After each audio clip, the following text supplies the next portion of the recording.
अस्सलाम वालेकुम। आज के इस वीडियो में जो हम डिस्कस करेंगे वो सेकेंड ईयर मैथमेटिक्स के एमसीक्यूज को हम सॉल्व करेंगे और पास पेपर के 2013। अगर एक वीडियो स्टार्ट करने से पहले गुजारिश है, अगर आपने चैनल को सब्सक्राइब नहीं किया है तो आप चैनल को सब्सक्राइब कर लें, इसलिए ताकि अगर आपको मेरी वीडियो पसंद आती है तो मजीद वीडियो देखने के लिए आपको मुझको ढूंढना नहीं पड़ेगा। अगर आपने चैनल को सब्सक्राइब किया हुआ है और बेल आइकन जो क्लिक किया हुआ है तो जब भी मैं वीडियो अपलोड करूंगा तो आपके पास नोटिफिकेशन खुद ब खुद पहुंच जाएगी।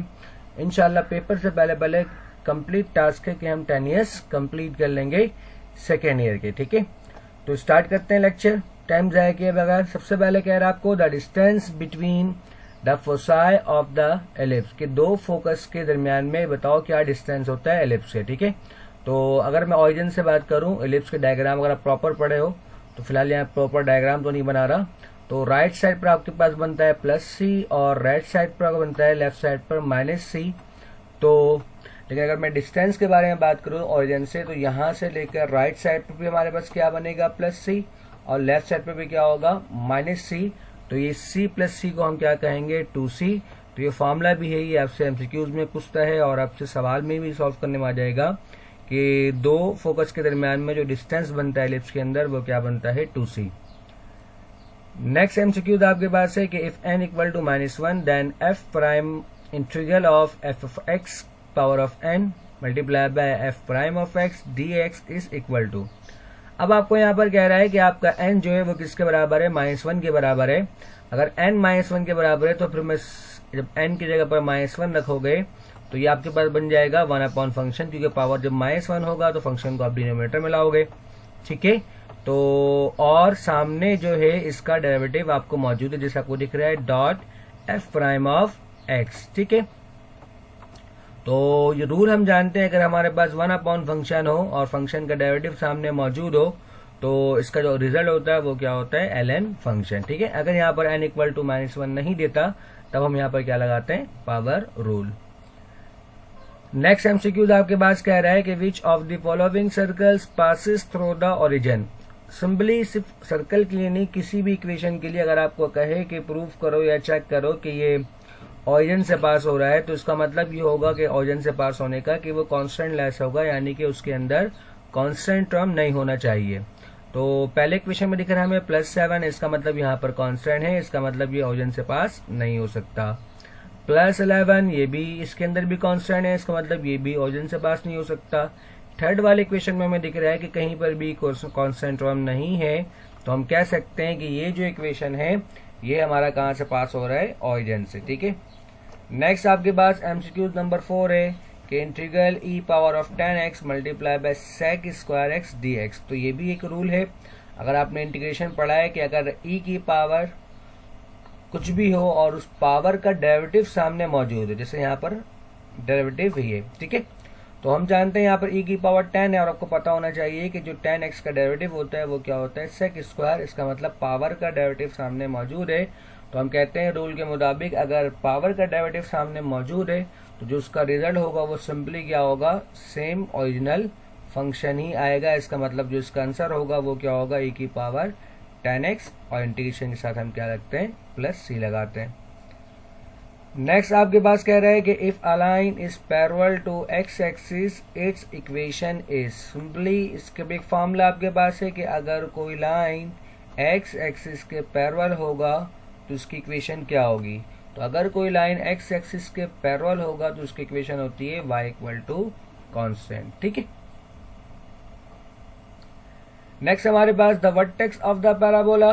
आपको वर्टेक्स निकालना है, तो वर्टेक्स निकालने के लिए आप इसको कंपेयर करोगे, आपको इक्वेशन दिख रहा है कि आपके पास ये थर्ड फॉर्म है, तो इसका जो फॉर्मूला बनेगा x - h का होल स्क्वायर इक्वल टू आपके पास होता है 4a multiply by y minus k। अब आप कंपेयर कर लें इसको, वर्टेक्स मतलब आपको h और k की वैल्यू फाइंड करनी है। तो यहाँ से h जो है आपका वो किसके बराबर होगा, 1 के, क्योंकि x x के बराबर माइनस के बराबर, तो आपका h किसके बराबर हो जाएगा, 1 के। ठीक है, और यहाँ से आपका k y y के बराबर, तो माइनस के बराबर होगा +2k, तो माइनस के बराबर है आपके पास +2k। तो यहाँ से जो आप k की वैल्यू फाइंड करोगे बोथ साइड आप माइनस साइन से मल्टीप्लाई कर दो, तो आपके पास बन जाएगा k इक्वल टू -2। तो इस तरह h बराबर हो गया 1k, k बराबर हो गया -2k। तो वर्टेक्स का फार्मूला है कि h, k, तो जो इसका आंसर होगा वो क्या होगा 1, -2। MCQ number 7, if y equal to cot x then dy। तो cot x का डेरिवेटिव आपसे पूछ रहा है, ये भी फार्मूला है, cot x का डेरिवेटिव होता है -cosec स्क्वायर x dx, ठीक है। MCQ number 8, tan inverse 2x। तो tan इनवर्स का जो हमारे पास डेरिवेटिव होता है वो क्या होता है 1 प्लस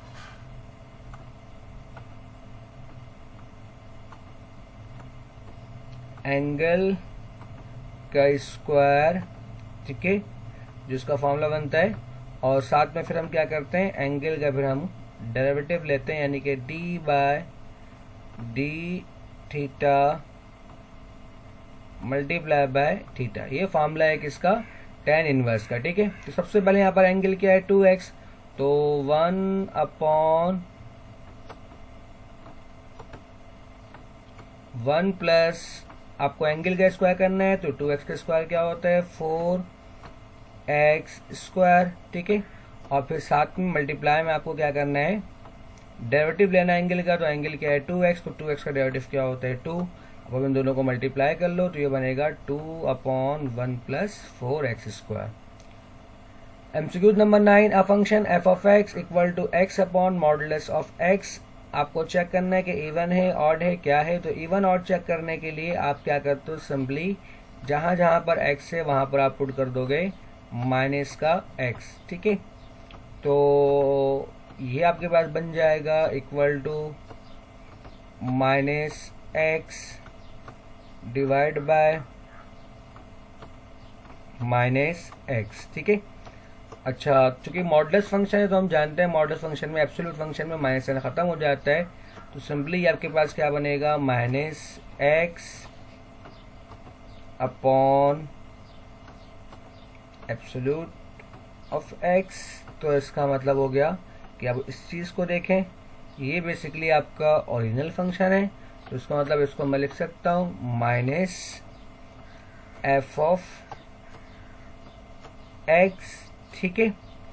इसका मतलब ये हुआ कि आपके पास ऑड फंक्शन है, कि हम जानते हैं अगर f ऑफ -x बराबर हो -f ऑफ x के, तो फंक्शन कौन सा होता है ऑड।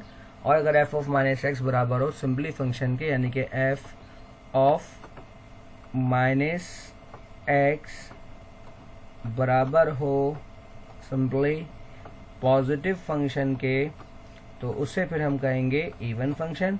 लेकिन यहाँ पर नेगेटिव फंक्शन आ रहा है, इसलिए यहाँ पर हम क्या कहेंगे ऑड फंक्शन, ठीक है। If a straight line is parallel to y axis then its slope is. अगर कोई लाइन पैरेलल है किसके, y एक्सिस के, ठीक है। तो मान लेते हैं ये वो लाइन है जो y एक्सिस के पैरेलल है, और अगर y एक्सिस के पैरेलल है तो वो वर्टिकल लाइन है, और वर्टिकल लाइन का जो स्लोप बनेगा वो इन्फिनिटी। नेक्स्ट हमारे पास the angle between the pair of line 3x square plus 8xy minus 3y square. आप जानते हो यहाँ पर ए बी 3 के बराबर है और b जो है वो किसके बराबर है -3 के। तो इन दोनों को आप सम करोगे तो 3 - 3 बराबर किसके होगा 0 के, ठीक है। तो कंडीशन आपने पढ़ा है कि परपेंडिकुलर लाइन के लिए कि a plus B combined equation में अगर a प्लस बी आपका 0 के बराबर होता है तो उसे हम कहते हैं परपेंडिकुलर लाइन। और आप जानते हो कि परपेंडिकुलर लाइन में जो एंगल बनता है हमेशा वो कितना बनता है 90 डिग्री। इसका जो आंसर है वो क्या है 90 है। ये लिमिट का फॉर्मूला आपके पास कि 1 + 1/n की पावर ऑफ n किसके बराबर होता है e के। उसमें कोई कॉन्सेप्ट की जरूरत है नहीं, सिंपली जैसे आपके पास क्या ये फॉर्मूला है। इसी तरह MCQ नंबर 13, ये भी बाय डेफिनेशन का फॉर्मूला, डेरिवेटिव बाय डेफिनेशन। इसका जो रिजल्ट होगा वो क्या होगा f prime of a। Next आपके पास कि if d by D x sine square x plus cos square x is, इसका आंसर क्या होगा। तो उसको यूं नहीं कर दिएगा कि 2 sin x cos x, फिर यहाँ पर भी 2 cos x sin x, लेकिन सिंपल यहाँ पर आप जानते हो कि sine square x plus cos square x. आपने फॉर्मूला पढ़ा है कि sine square theta plus cos square theta किसके बराबर होता है 1 के। तो इसका मतलब इसका आंसर क्या है 1 है, ठीक है। ये आपको कंफ्यूज करने के लिए जस्ट दिया है। और 1 का डेरिवेटिव, चूंकि कांस्टेंट का डेरिवेटिव क्या होता है, 0 होता है, तो 1 भी एक कांस्टेंट है, तो इसका जो आंसर होगा वो क्या होगा, 0 होगा। लिमिट, इसका भी फॉर्मूला आपके पास, और इसका एक तरीका भी है कि आप क्या करो, ऊपर डेरिवेटिव लो और नीचे भी आप डेरिवेटिव लो, उसके बाद लिमिट को अप्लाई कर दो। ये भी एक लिमिट फाइंड करने का तरीका होता है एल ऑर्बिटल रूल की मदद से, लेकिन इनडिटरमिनेंट फॉर्म के लिए, ठीक है। तो एन एक्स की पावर एन माइनस 1, ठीक है, एक ये इसका डेरिवेटिव होगा। फिर माइनस ए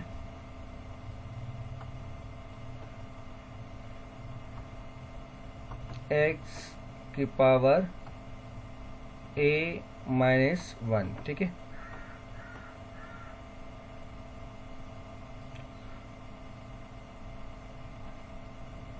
यहाँ पर कुछ इसके अलावा कि हमारे पास जो इसका फॉर्मूला बनेगा वो कि अगर यहाँ पर जब लिमिट अप्लाई करोगे तो ये एन ए की पावर एन माइनस 1, ये इसका आंसर होता है इस तरह के सवाल के लिमिट एक्स की पावर एन माइनस ए बराबर होता है आपके पास एन ए की पावर एन माइनस 1, ठीक है।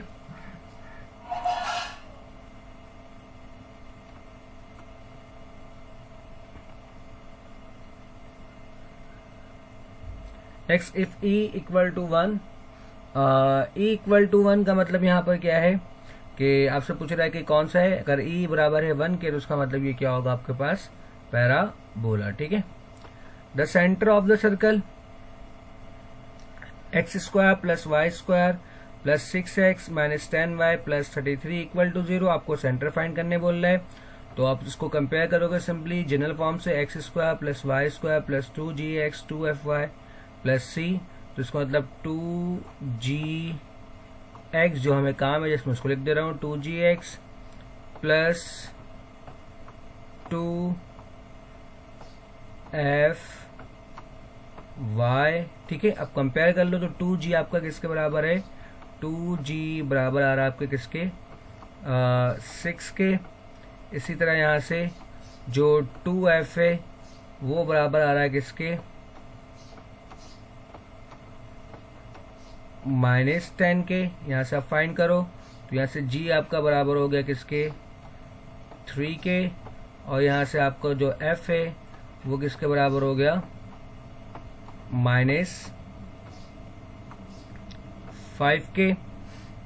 तो जब सेंटर की बात करते हैं तो हम जानते हैं आपका सेंटर क्या होता है, माइनस जी कॉमा माइनस एफ। तो माइनस जी जो है वो किसके बराबर होगा, माइनस 3 के, और यहाँ से माइनस एफ जो है आपका वो किसके बराबर होगा, प्लस 5 के। इसका मतलब जो सेंटर है वो क्या होगा, माइनस 3,5, यानी कि minus 3,5। The vertexes of hyperbola, आपको हाइपरबोला का वर्टेक्स फाइंड करना है। तो आप जानते हो कि यहाँ पर एक्स स्क्वायर जो इसका ओरिजिनल फॉर्म बनता है वो क्या बनता है, x square upon a square minus y square upon b square equal to 1, ठीक है।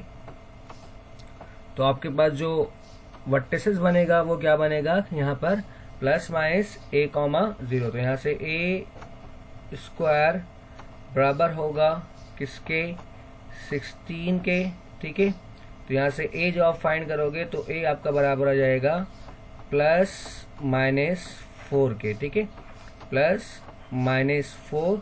और वर्टेक्सेस का फॉर्मूला क्या बनेगा, प्लस माइनस a, 0। तो इट मीन्स जो इसका आंसर होगा वो क्या होगा, प्लस माइनस 4, 0।